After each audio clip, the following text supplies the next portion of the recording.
Hello and welcome to Fintech Insider Insights. I'm Kate Moody. In today's episode, we're asking what will define user experiences in financial services this year?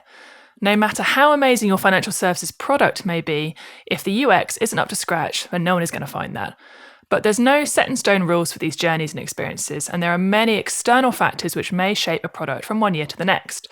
Many of these are discussed in the 11FS Pulse Report 2023, which has been released this week and delves into the hottest trends shaping product experiences going forwards. So, in this show, we're calling on some of the contributors to that report to discuss what were the successes of 2022, what were the challenges of the last 12 months, and what do we predict will dominate user experiences in 2023. We'll discuss all this and more in today's show, but first, a few brief messages. Don't go anywhere. In today's volatile market, financial services companies that want to thrive must prioritize customer loyalty and engagement. Amplitude, the #1 self-service digital analytics platform, helps teams identify key drivers of retention and opportunities for improvement. With Amplitude's insights, you can build your product to increase transactions, retain customers, and grow loyalty. To succeed in today's market, visit amplitude.com.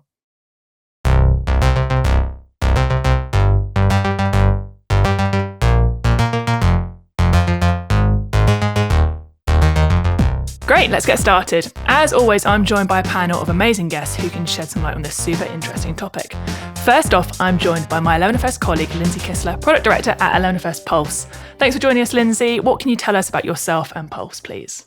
Hi, Kate. Thank you so much. Really, really excited to be here to talk about the Pulse report for this year. What is Pulse? Pulse is a unique tool to help you get inspiration and insight into what the best UX and design looks like for digital products from banks, fintechs, and insurtechs from all over the world.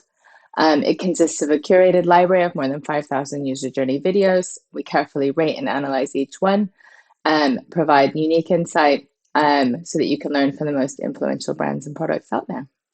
Sounds pretty cool to me. We also have a welcome return to Fintech Insider for Jasper, Martens, CMO at PensionBee. Welcome back. Happy New Year, Jasper. Can you give our listeners a reintroduction to yourself and PensionBee, please, if they've been living under a rock this past year? Oh, thank you very much, Kate. So PensionBee is an online pension provider in the UK, and we help you to combine your old pensions from your previous jobs into a new online plan that you can manage on any device, anywhere, anytime. And yes, we've been around since 2016. And also one of the things I just wanted to highlight is, and maybe that might be a trend for this year, is sustainability. Yesterday we launched a really, really cool new pension plan called PensionBee Impact. Awesome. Well, yeah, hopefully we can touch on that a little bit today. Thanks very much for joining us. And last but by no means least, we also have another very welcome return for Kristen Anderson, founder and CEO at Catch. Great to have you here, Kristen. What can you tell our audience about Catch and yourself, please? Yeah, great to be here again. I'm really excited about the 2023 report coming out. Catch is a personal portable benefits platform. So in the United States, for freelancers and contractors who aren't getting benefits from their employers, we help them take care of tax withholding, retirement investment, health insurance, all those things that usually your job would do for you. But when you're working on your own, you don't want to have to do by yourself. Cool. Well, fantastic to have you with us and looking forward to getting your take on the stories that we go through. Thank you all for joining. Let's dive in. Okay, well, there can often be a lot of doom and gloom when looking at years in review, but I'm an optimist, so it would be great to start on a positive note with some of the progress that's been made in 2022. But to start us off, firstly, Lindsay, we obviously have a broad range of listeners to this show. For those who may just be sort of starting out in their industry journey, how do we define user experience and customer experience? Right. So it's a big question, user experience, and it's one that it's a term that gets bandied around a lot without always being defined very well. But the way that we think of it at Pulse is that user experience includes everything that you see, interact with, and experience during the use of a digital product. And so usually you think of that as the screens in the app, but it can also go out to the messages or the feedback you get as part of that experience. Whether or not they're like transitions or, haptic feedback on a mobile device, for instance, all of those things would also be included in that whole wrapper. And it's anything that's part of that digital experience or part of the flow of getting a task done there. customer experience we usually think as going kind of like below the waterline, and it extends beyond the digital experience itself into the wider marketing and brand experience of the company. It goes into in-branch experiences, for instance, with a traditional bank, or it might go out into like paper mailings, if you're still getting paper mailings, or emails, or all the things that go around that. So basically, like, user experience is a subset of the total customer experience. It's the digital part. That's a great definition to get started. Yeah, I swear I'm still getting paper stuff from my bank, even though I've definitely ticked the box on the app that says like stop harassing me, but they just seem to want to keep sending me trees. So there we go. Jasper, what's been the one change or development in user experience that you've been pleased to see in 2022? Actually, seeing the back of paperwork. So, Kate, we were just talking about you're still getting some paperwork through the post. And I think maybe the pandemic has accelerated that, but especially this year in 2022, what we saw is that even the most stubborn paper-based providers have gone digital. And that means that if you are transferring an ISA to another provider, or a pension, or any other financial products to a provider of your choice, I would say before 2022, 30% was still paper-based. That percentage in pensions, for example, is really going down. I think that's a fantastic outcome, because we don't really want to waste our trees on that piece of paperwork if you can just simply do it in an app. I totally agree with that. Yeah, I think that the lens that I see being really important is digital onboarding, the ability to do digital account opening and KYC. I think all of the advances that have come on the consumer side, at least, of being able to get someone all the way to an open account without them having to do something in person or by paper is a huge leap forward that has, obviously it's been more than 2022 that's been worked on, but I think we're really starting to see that now on the consumer side is the default expectation. And I think anyone who's not able to provide that as part of the default is just way behind in 2023. And you can really see that in the UK with the closure of bank branches. That's actually been accelerating in 2022 massively. And that is one of the reasons we had to go in branch to open an account. The digital onboarding experience now, we don't have to go in. So the reasons to go into those branches are becoming less and less. And it's really noticeable now. Yeah, I live in New York City, and I live in Midtown. And if you've ever been to Midtown in New York City, you know that any given intersection, 4 corners, 3 of them are bank branches. And I think that's starting to change, which is really, really exciting, because I think that real estate could be used a lot better than just for bank branches. Lindsay, have we seen, obviously I think the knock-on on bank branches has been driven, I think, as we've talked about, by the pandemic in large part. Have we seen any other sort of lasting legacies of the pandemic on UX more broadly? I think in addition to, I guess, all digital or paperless onboarding, I think that obviously payments have just been so dominant. I think one of the things that we talk about in the report is how it's a bit uncomfortable to say it's another payments year, but it is kind of another payments year. It feels like we've been saying that now for like 3 or 4 years in a row. That the cashless expectation is just standard. It's standard with people like, my 70-something mother. It's standard with everybody now. I think that that's something that's really pushed that over the edge, and now it's no longer. It's that kind of magic line that tech crosses when it's not tech anymore. It's just how things are done. And so I think the competition there is just really intense now, and it's going to be a big year. Yeah. I think that's one big dividing line between the UK and the US is that, cashless payments have obviously gone up a lot, but we don't have real-time payments yet.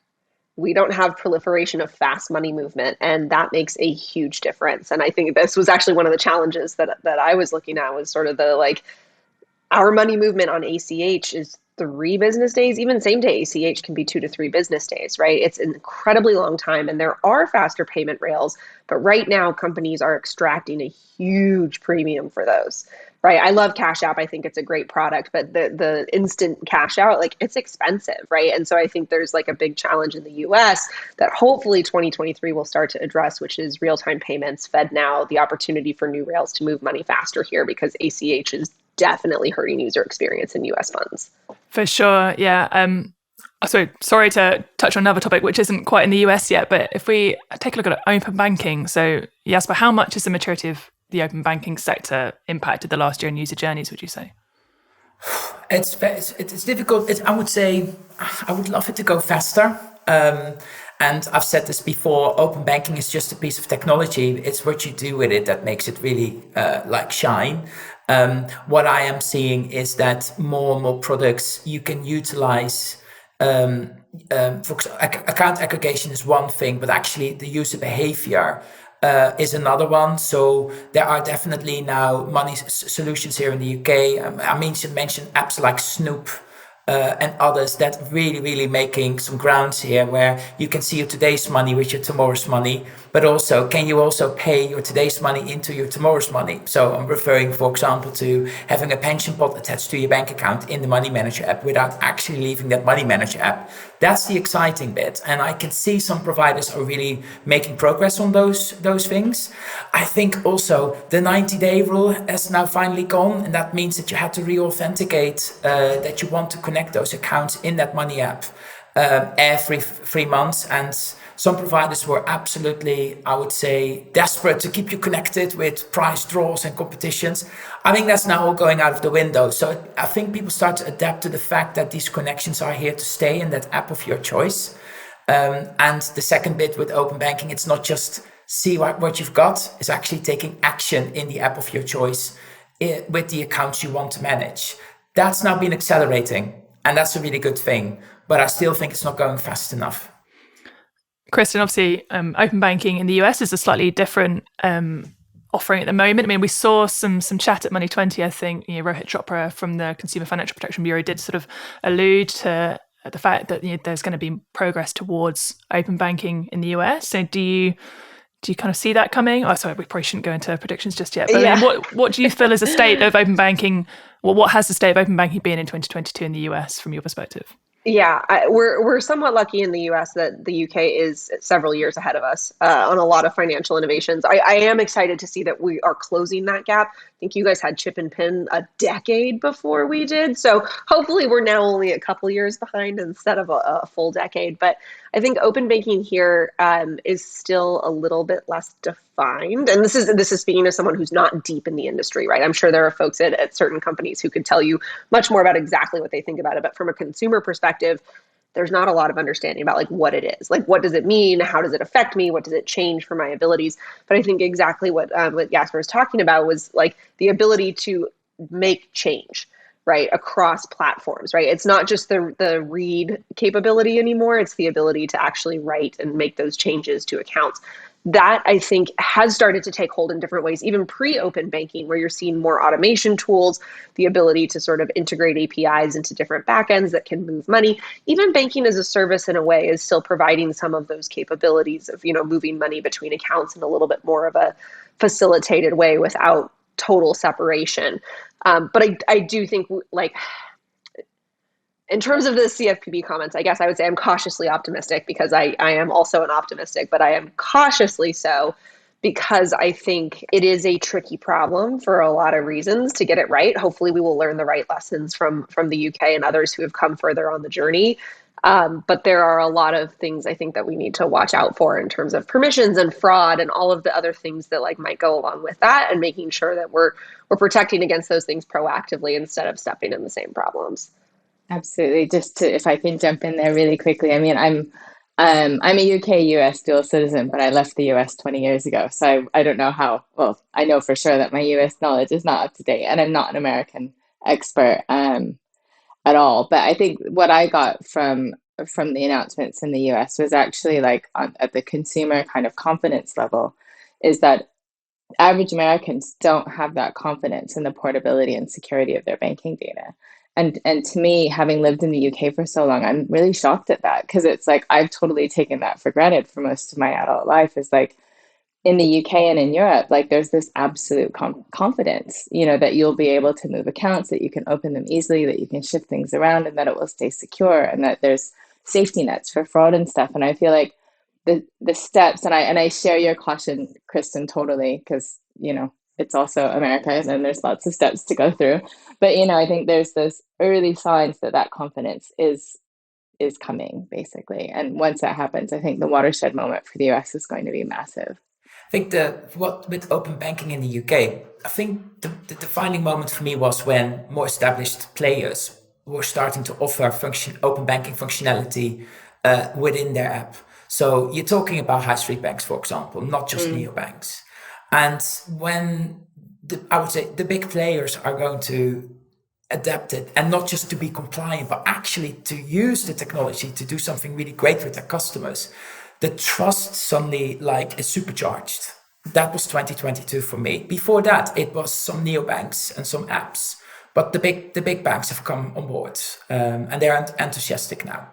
Okay, let's park our optimistic hats for a second and take some time to focus on the challenges that we've faced into in the last year. So obviously the economic downturn has massively shaped the second half of 2022 and will likely continue to dominate. How is the industry reacting to this, Kristen? Yeah, I think even related to open banking, it's an interesting time for that technology to become available in the US, and we'll see if it's 2023 or later. But I think there are a lot of fintech companies beyond just neobanks that are going to have a tough year, many that will close. And I don't think that's going to help consumer confidence. And so I think that, again, it's part of the cycle. It's part of the nature of businesses open and closing. And I was reading an article recently about a neobank that is a perfectly fine neobank that was shutting down. And this article was calling it a scam because they were using banking as a service.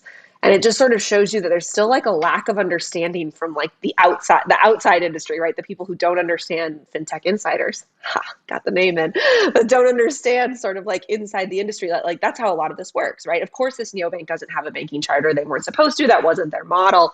But I think the downturn is definitely going to have an effect on consumer confidence and a willingness to try these new technologies, especially with the crypto winter. All of those sorts of things coming together are going to push people back more towards legacy institutions that have proven safer over a long period of time. And so I think that's going to be a challenge for upstarts and innovation. Lindsay, have you seen any of those sort of trends that Kristen's touched on kind of coming through into the user journeys we're seeing in terms of the language or the tone, or how have we seen that play out?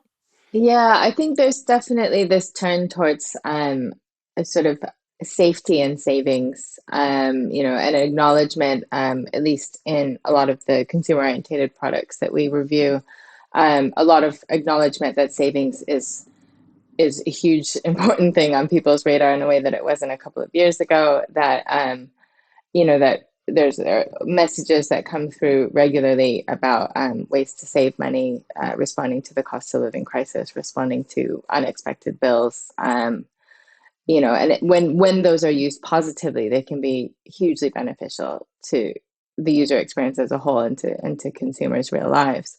There's obviously huge scope in there also for things to go and take a darker turn, and that, customers could be potentially misled about the size of opportunities available, or misled about the risks of, taking on new credit products or for things like that. And we are seeing that whole range of behaviors in the products that we're looking at. For sure. Jasper, how's it played out for you guys at PensionBee? Has it changed your plans at all, or the way that you're executing things? Well, I think there's a difference between our existing customers and prospective customers. So for existing customers, I think we are identifying lots more vulnerability amongst our customer base, people really struggling. So one of the key indicators that people are really going through hard times is people who want to access their pension earlier than it's actually legally allowed, which is the age of 55 in the UK. That's really gone up. And that means that people really are desperate for cash. And that's really one of the factors. So you've got to make sure your product and your user experience, especially in our Beehive, our online account, is designed to give people the information and the reassurance they need and the support. So I think from that moment, we really have to put more emphasis on that, because we just saw there was a much bigger need for it. For prospective customers, trust is definitely an issue. We are already we are becoming a leading household brand, but we're only still 8 years old. So it does mean that people still see us as that new provider. One of the things that we've really seen from customer behavior is your company profitable, yes or no? And if you want to move a large amount of money to a new provider, would you trust them if they're loss-making or just a startup? I would struggle with that trust. So my customer probably would do the same. So I think there's going to be a huge, there is a really big focus on making sure you have a good business model and your company is profitable. Customers are looking at that. And unfortunately, some of the new providers that are coming on stream are not profitable yet, or they're just in the early stages. So one thing to become profitable is to tune down your advertising spend. So I've seen quite a lot of providers currently not being on out of home or on billboards or radio. Instead, some of the incumbents have come in that actually have listened to customers in recent years and have finally come on board with a better user experience. So this January is a complete different January than it was 12 months ago. I have to deal with a complete different set of advertisers. And yes, I am looking at big companies like Standard Life and Aviva and Scottish Widows. All the big traditional players listen to their customers, have built better user experiences. They've got the money as incumbents to actually advertise, but at a cost of new providers, possibly with a better user experience or maybe the same. And that's a big, big shift from, I would say, 12 months ago. Really, really interesting. Kristen, obviously you have a slightly different customer base. Like how does this economic uncertainty impact your customers in particular? Yeah, I mean, one thing that marks sort of a consistent experience across our customers is that they earn in non-traditional ways. So their income was volatile when times were good. Their income is volatile when times are not good. And that's one of the biggest challenges that we have to solve. It's not even total income that folks are making, but freelancers can earn huge amounts of money one month, not very much money the next. And so helping them manage that volatility has always been a part of our mandate. And I think when the economy is just shakier and more volatile in general outside of their own income, there's a lot more to do there for trust and safety. And I think, again, like how people are saving money, what they're setting aside. And again, we launched in 2018, always with the intent of trying to help folks set aside a portion of their income for taxes, for time off, for vacation, all those things that you need to really help sort of smooth out that process. And it's a difficult environment, but I am, again, somewhat optimistic because we've been talking about this for a long time. And we've been fighting against apps that were promising, 9% APY on things that have now the money's just evaporated. And I think we're excited to see interest rates going up for that reason, because I'm mid-career. I'm almost 35. The last time interest rates in the United States were above 5% was 2008. Like I was in school. I was a kid, So I think there's a whole lot of interesting, challenges are opportunities are challenges. And while it is a challenge that the environment has made people much more nervous, I think there is a whole host of opportunity that comes along with those interest rates going up that we haven't even really begun to explore, and that folks, my age and younger have we've just never experienced in our adult lives. And so I think that's going to be an exciting opportunity for fintechs to, again, make that next leap, because I think, as Jasper says, it's going to be hard for us to compete against some of those incumbents that have really solid unit economics and have just been sitting on cash for this exact moment. How important is it, do you think, to recognize customer vulnerability? Obviously, it's an easy thing to say, but a totally different thing to actually do and make it real. When we were naming our company, so our name is Catch. It's designed to be like a safety net, right? It catches you, I joked when we were naming our company that we should call it Bad Things Will Happen to You. Because I think sometimes it is this realization of just and maybe that name would have actually gone further in the UK. I think it probably would have been better accepted by the Brits than by Americans. So there is maybe a slight cultural difference there, but I think it is really important to sort of acknowledge that there is difficulty in this experience. And I think particularly the last 2 years and the bubbles that we've seen in fintech that really just exploded with this promise with nothing underneath it, and things just evaporated. People's life savings are just gone in these apps that had no promise of trust or safety. I think it's a unique opportunity to really hold on to those messages and not try and promise things that aren't real, but really provide a user experience that maybe it isn't quite as fun, but it is definitely something that I think people are looking for right now, knowing that they're going to be able to make ends meet, knowing that they're going to be protected for the future, for retirement, for all of those sorts of things.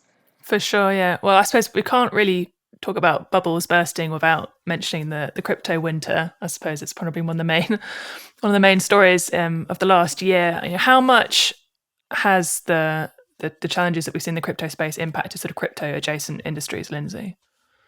I think the main thing that we're seeing really is those lessons being learned about how you bring in customers and how you get them started. Like Kristen was saying, like what you're promising. Are you promising jam today and jam tomorrow and for a million forever tomorrows? How do you convey those messages? How do you convey them responsibly?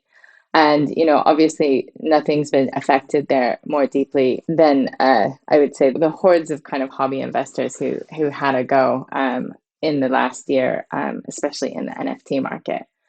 Jasper, has there been any kind of repercussions of the crypto industry's fallout on your space, on pensions?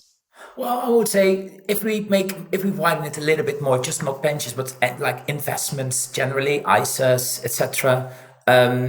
I haven't seen a massive impact because I do think most customers will understand that there is a difference between a long-term investment, boring, and crypto, exciting.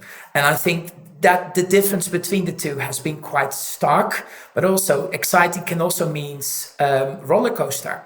And on Kristen's point around guaranteed returns and these kind of like, look how much money I've made, we've always stood our ground in how we communicate. And by the way, not just PensionBee, I would absolutely vouch for other companies in the space here in the UK without mentioning any guaranteed returns or advertising on that level. So I think the impact has been limited. One thing I do want to mention, and that's not just the crypto bubble, but it's the whole economic situation, is a lot of older customers have gone in hibernation.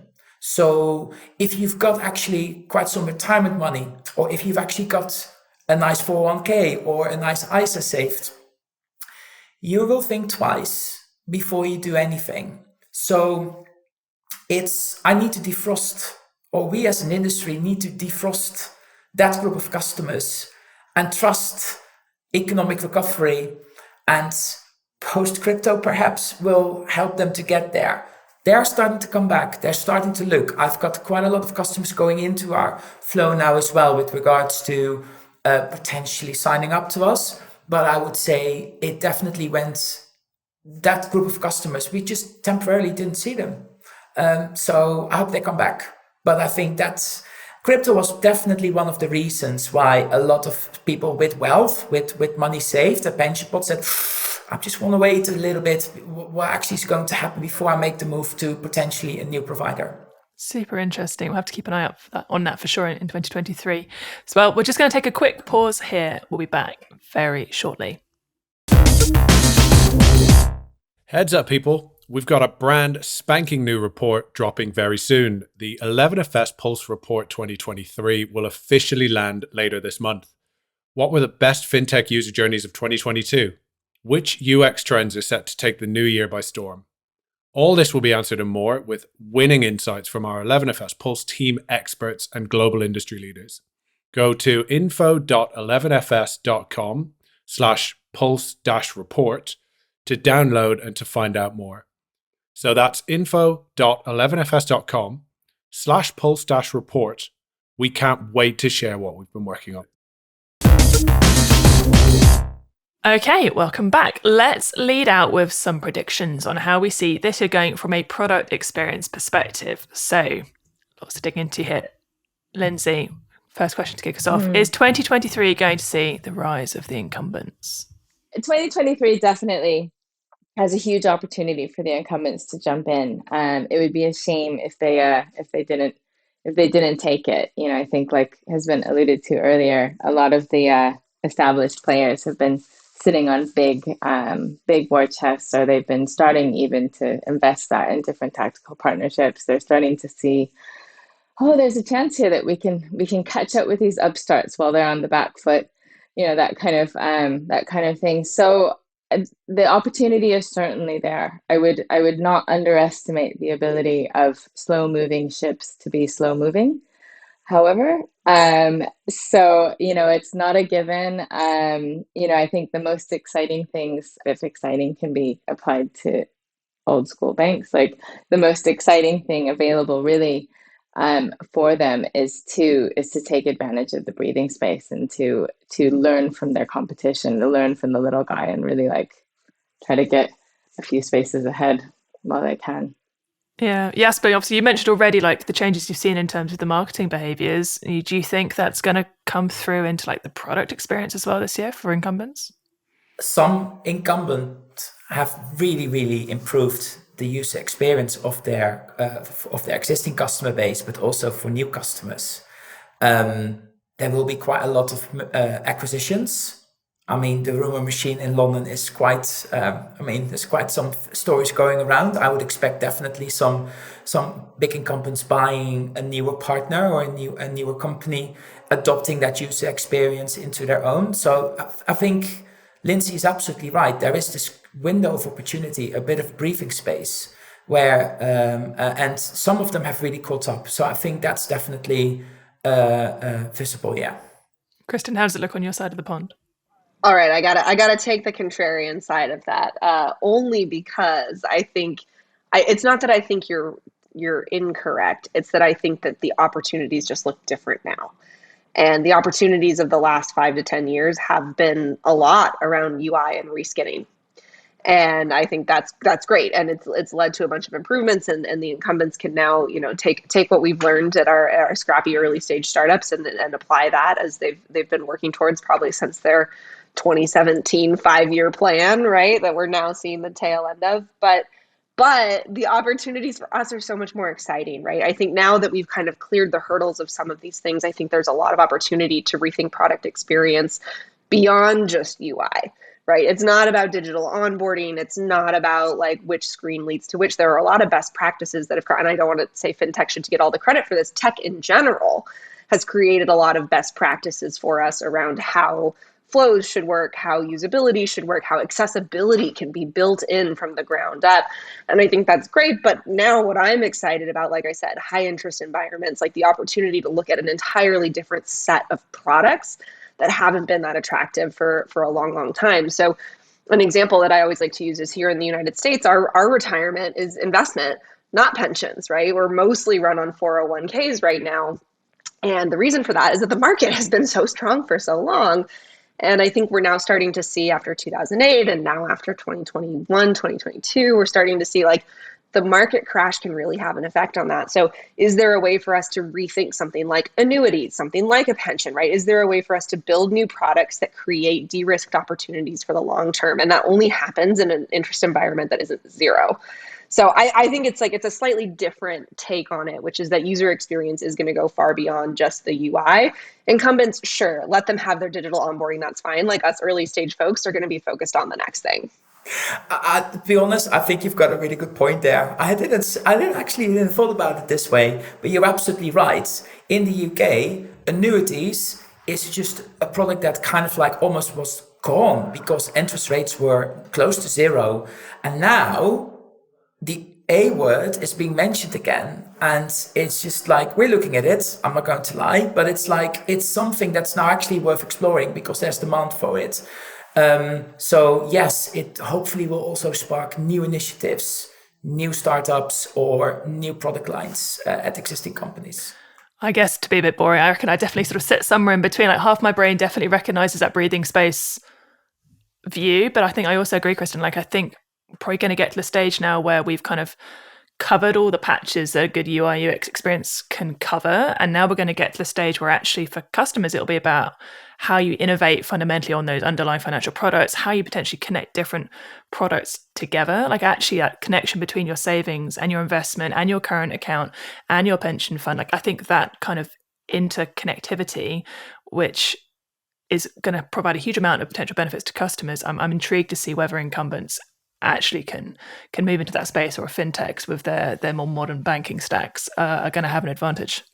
Yeah, we can do it intelligently, right? We can do it without, previously annuities was a guy sitting at a desk with a bunch of paperwork in front of him, and you're like, what does it mean when an annuity connects to your income accounts, to your other accounts, to your investment? Like, how do you make those products work together? I think the sort of the cycles, and again, this isn't unique to fintech, but the cycles of bundling and unbundling, I think we're at the beginning of a cycle of bundling right now. And so I think, we had all these neobanks that really pulled everything apart, and that was good because it created a lot of improvements in a lot of different areas.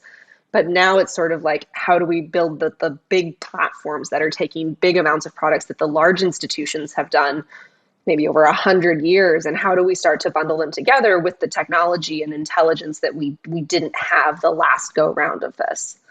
Absolutely. And it's going to be totally reliant on improving the platforms. And I think Kate mentioned the tech stack in general. And I think that's part of the incumbents opportunity, is that that's always been one of the biggest kind of millstones, like dragging them back, is just the horrificness of the back office.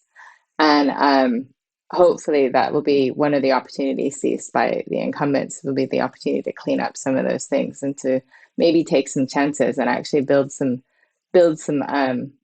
infrastructure that works, shall we say? Because I think without that, there will be a ceiling on how far you can stretch those things, and there'll be a hard limit on that, and so it will be potentially acquisition, like that, like Jasper said at the very beginning. That may be how an incumbent chooses to get out of it, or it may be actually like building a parallel bank, building some other thing there really radically, and like we're talking about a scale of investment that's just enormous, and so the capability is there, but whether or not the will is there is something else. One of the other topics of the report, which we touch on, is the unhappy paths of financial services. And like, for full disclosure, I suppose I should probably reveal, like, I'm part of the reason why it features in the report, because it's something that I feel very passionately about. But Lindsay, what do you think on this? And you can tell me I'm completely wrong if you think so, but I'm really, really hoping that 2023 will see some more focus on the unhappy paths in fintech and financial services. Yeah, like I have to say, I was absolutely thrilled when I read your response on this, because I am really also interested in unhappy paths. I think it's one of those areas that, like, you don't know it's there until it happens to you. And so whether that's running into a fraud case, running into some really difficult situation with debt management, or having some other kind of really bad thing happen, like a user doesn't even know it's there until it's there. In some cases, with a lot of the incumbent banks, they've just been kind of sweeping these under the rug for years and years. It's like, oh, go to branch and something will happen. Fill in this form and post it to. This actually happened to me when I was closing an account at an incumbent bank during the pandemic. They were like, fill out this paper form and send it to this address, and it literally went into a black hole. I called them a year later and then fixed it over the phone, but I had no idea what happened to my piece of paper. So I think there is this thing about unhappy paths where it's both improving, customer confidence in the total user experience, but it's also about saving money. Those kinds of processes cost banks a huge amount of money. They cost an enormous amount of customer goodwill. They're just terrible lose situations all the way around. So, I think it's a great hope that difficult times will actually prompt dealing with them, if, for nothing else than for the reason that they'll be happening more often. So they'll have to be seen to. Yeah, at Catch, we talk a lot about how our customers are independents, which is everyone's an edge case.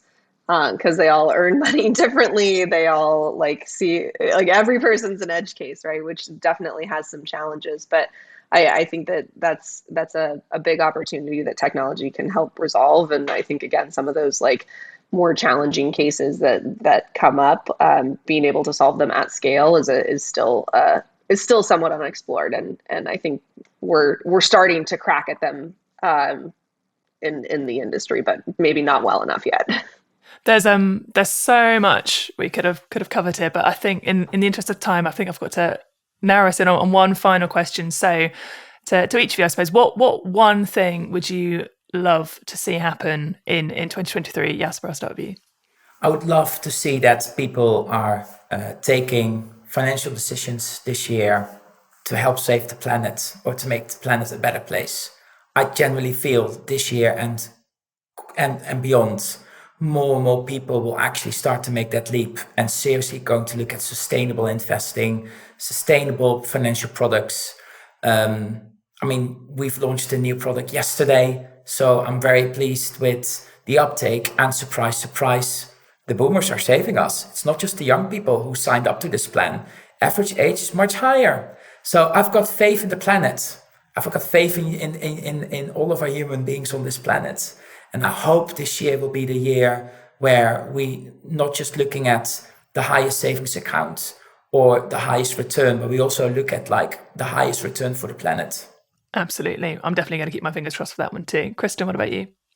I hope that we get fast and free money movement in the United States. And I think especially in a downturned market, especially when money is tight, having to pay a lot of money to access your own money quickly is something that the market we need something better. So full rollout of RTP and FedNow to every possible institution as quickly as can be done, and a race to the bottom on prices for it. That's my hope. Awesome. And Lindsay, what about you? What one thing would you love to see happen in 2023? I would love to see opportunity seized through the difficult economic climate. I think it will be undeniably a really tough year for a lot of people, but I think that creates opportunity in terms of regulation, in terms of cleaning things up, in terms of offering assistance to ordinary people. I would really like to see those things come together in our industry and beyond. I'm not sure if mine will actually happen or not, but one thing I'd love to see this year is that it becomes much easier for customers to see all of their buy now, pay later commitments across multiple providers in one place. I'm just seeing that as being an issue again and again and again, that as buy now, pay later proliferates, people end up with pockets of debt in all sorts of different places. So I'd love to, we're just starting to regulate buy now, pay later in the happy path, let alone the unhappy path. But I'd love to see that by the end of 2023, that a customer can just see all of their commitments in one place. So that's my take. Well, thank you so much to all of our guests. I think we could have talked for absolutely forever on all of this, but sadly, we've run out of time. For more in-depth insights from all today's panelists, me and the other clever people at the 11FS Pulse team, you can go down the 2023 report now from content.11fs.com/reports. And thank you so much to our guests for joining me. Where can people find out a bit more about you and your companies, Jasper? So you can follow me on LinkedIn or Twitter, Jasper Martens. Or if you want to know more about PensionBee, download the app or go to pensionbee.com. Kristen? I'm on Twitter as Catch Kristen, and you can download our app, Catch Benefits, or go to catch.co. I'm looking forward to seeing the rebrand this year as well. The Bad Things Happen to You rebrand, so watch out for that one. Exactly. It's going to come back. In the UK. That'll be our UK launch. Awesome. Lindsay, what about you? Amazing. You can find me or Pulse via the 11FS or 11FS Pulse social media accounts. You can also jump right into learning about Pulse at 11fs.com/products/Pulse. It's awesome. Definitely go check it out. And you can find me on LinkedIn at Kate Moody or on Twitter at K8.Moody. Thank you so much for listening. If you like what you've heard, subscribe to our podcast and don't forget to leave us a review. It helps us to make it better and helps other people to find this show as well. As always, if you want to join the conversation, find us on social media. Just search for 11FS or Fintech Insider or email podcasts@11fs.com. Thank you very much. Goodbye.